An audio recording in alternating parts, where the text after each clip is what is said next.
Time and ஒர்க்ல அடுத்த some பார்க்கலாம். ஏ என்பவர் தனியே ஒரு வேலையை 12 நாட்கள் செஞ்சு முடிப்பாரு. அதே வேலையை பி என்பவர் தனியே 18 நாட்கள் செஞ்சு முடிப்பாரு. ஏ வேலையை ஸ்டார்ட் பண்றாரு. 3 நாள் அந்த வேலையை செய்யறாரு. பிறகு பி வந்து அவர் கூட ஜாயின் பண்றாரு. ஸோ 2 பேரும் சேர்ந்து அந்த வேலையை செய்து முடிக்கிறாங்க. அப்போ மொத்தமா அந்த வேலை எத்தனை நாள்ல செய்து முடிக்கப்படும்னு கேட்கறாங்க. ஸோ இந்த மாதிரி சம் கேட்டாங்களா எப்படி குயிக்கா சால்வ் பண்ணலாம் பார்க்கலாம். கொஸ்டின்ல ஏ என்பவர் தனியே ஒரு வேலையை 12 நாள் செஞ்சு முடிப்பாரு. அதே வேலையை பி என்பவர் 18 நாள் செஞ்சு முடிப்பாரு. ஏ வேலையை ஸ்டார்ட் பண்றாரு. ஸ்டார்ட் பண்ணி 3 நாள் வேலை செய்யறாரு. அப்புறம் பி வந்து ஜாயின் பண்றாரு. மொத்தமா அந்த வேலை எத்தனை நாள் செஞ்சு முடிக்கப்படும்னு கேட்கறாங்க. ஸோ இந்த மாதிரி சம் கேட்டாங்களா ஃபர்ஸ்ட் 2க்கும் எல்சிஎம் எடுங்க. எல்சிஎம் எடுத்தா 36.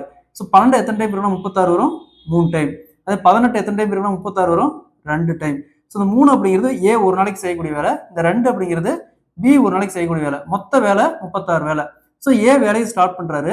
3 நாள் வேலை செய்யறாரு. எத்தனை நாள் வேலை செய்யறாரு? 3 நாள் வேலை செய்யறாரு. அப்போ ஒரு நாளைக்கு எத்தனை வேலை செய்யறாரு? 3 வேலை. 3 × 3 9 வேலை செஞ்சு முடிச்சிருப்பாரு. ஸோ மொத்த வேலை 36. 36 மைனஸ் ஏ மட்டும் தனியா 3 நாள் செஞ்ச வேலை 9. ஸோ 36ல 9 போச்சுன்னா மீதி 27. ஸோ மீதி பார்த்தோம்னா 27 வேலை இருக்குது. ஸோ அந்த வேலைக்கு தான் பி வந்து ஜாயின் பண்றாரு. அப்ப ஏ ஒரு நாளைக்கு 3 வேலை செய்யறாரு. பி ஒரு நாளைக்கு 2 வேலை செய்யறாரு. 2 ஆட் பண்ணா 5 வேலை. ஸோ அப்ப மீதி இருக்கிற வேலை 27. 27 வகுத்தல் 5. ஸோ அப்படியே கேன்சல் பண்ணா 5.4 வரும். ஸோ பாருங்க ஆல்ரெடி ஏ மட்டும் தனியா ஒரு 3 நாள் வேலை செஞ்சிருக்காரு. அப்ப 5.4 + 3 = 8.4 டேஸ்ல டோட்டல் ஒர்க் கம்ப்ளீட் ஆகும். Option A is the correct answer.